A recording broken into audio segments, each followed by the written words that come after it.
And it was a very dynamic church, evangelizing all the way to China. In China today, you see remnants of the Syriac language where the faith of the Church of the East went. So all of Asia, the Christians, the early Christians of Asia, were all Christianized by Iraq and Iran. The Christians of Iraq, although they particularly didn't like Saddam Hussein, lived very peacefully under him without a problem. The main problems was you couldn't leave the country, you had money problems, whatever. There were issues, but they lived very peacefully, and Christianity was respected by him.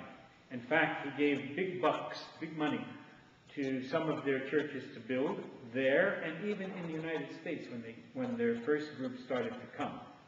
Of course, with the downfall and the overthrowing of the president by the United States, and then his eventual killing by his own people, he was controlling radical Islam, which is the Shiite group. He was controlling it. Maybe he was over-controlling it in bad ways. Probably we would say yes. Killing and everything else. But he controlled it. And the Christians lived peacefully. There was never a problem in Iraq between Christian and Muslim. Nobody even asked, are you Christian, are you Muslim? They didn't ask. As soon as the invasion took place, and in the last number of years trying to create democracy, whatever we want to call it out there, the Christians now are in between Sunni Muslims and Shiite Muslims and being killed left and right. Just phenomenal.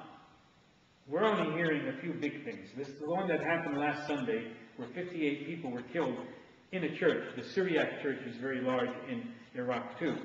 They were killed in a church, mainly because they were Christian, by an Islamic group which is related to the Shiite groups. And they were killed because they were Christian. It's out of the news already. It's not in the paper anymore. 58 people killed in a church. And before that, they killed one of their bishops. They killed some priests. I mean, on and on and on. Just going. So what's happening? They began to flee. Again, Christianity, peace and love. So the people, hey, we can't live this way. Some of them started moving north to what is the Kurdish area. And the Kurds work well with the Christians. There's not a problem because they hate the Shiite and Sunni Muslims anyway. So the Christians are moving up in that area a little bit. But it's a matter of time. If this continues, well, we're going to see a civil war there. It's already taking place. We're trying to get out of it. We didn't really solve the problem. Democracy is a word. And if people don't understand it, they can never be democratic. Until they can understand what it means. And it can take a long time for those people to understand it. They need a dictator, but they need a benevolent one for a while to bring them up, to elevate them into a democracy. Because of that connection with Islam and the government, and they want to run the countries, particularly the Shiites. Iran is the larger body of Shiites. They want to run it by the Quran, or what they say the Quran says, not what the Quran really says, but their interpretation of it. They're still very barbaric. They're killing somebody in adultery, they stone them to death. If you saw Time magazine about 2 months ago, with the ladies, the young lady whose nose was cut off because she was forced to marry this guy and she didn't want to live with him, and she ran back to her family eventually because her in-laws were mistreating her and her husband was mistreating her, and they found her and they dragged her to the mountain and they had a mock trial. They brought a mock judge and all of that, and her punishment was that her husband would slice off her nose and ears, and they left her to die bleeding. What happened? Thank God some Americans found her, took her. She's in hiding today. If she comes out, they'll still chase her and kill her.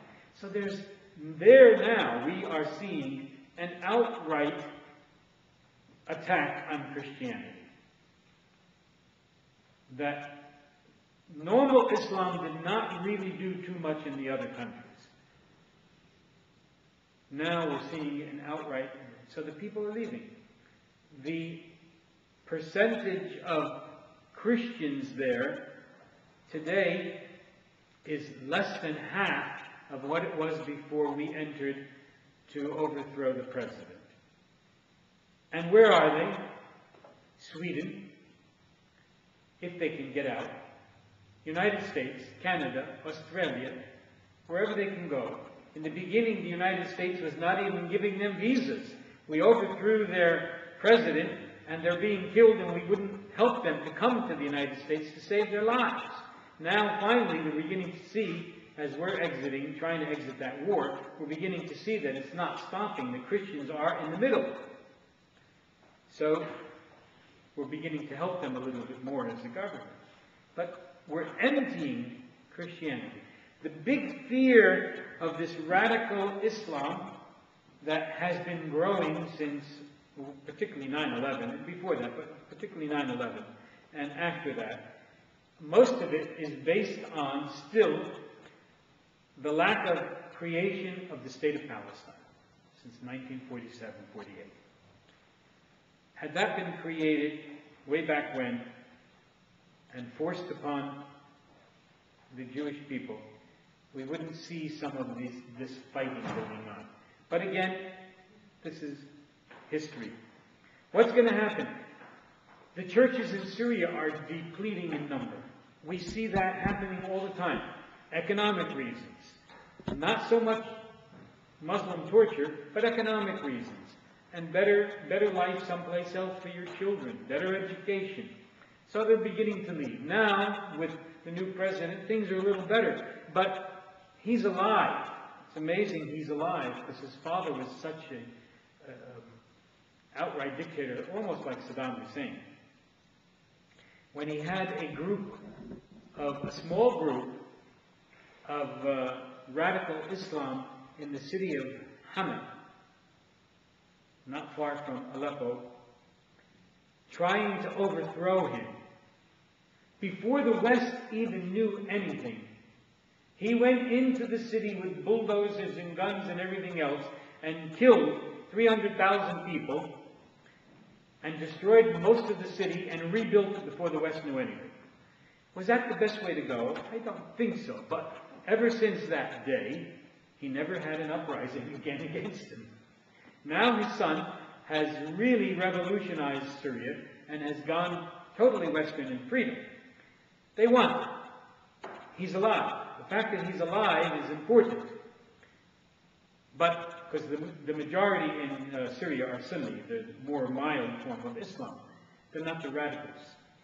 But, if Christianity dies in Iraq, it's going to spread very rapidly, much more rapidly than has been going on, into all those countries that go around it. Iran still has a Christian body there. They call themselves the Assyrian Church, and they're the same tradition as the Iraqi Catholics, who are Chaldean, and Father has been helping some families who are coming to church here now. They're being brought over from Iraq and finding homes and work and things for them to do here. And they still live, but it's a very small number. It's a very small number, and with the strange president that they have there, if Iraq falls, the Christians of Iran are going to leave and run very quickly too. And the Christians in Syria are going to run. The majority of them have left Lebanon already.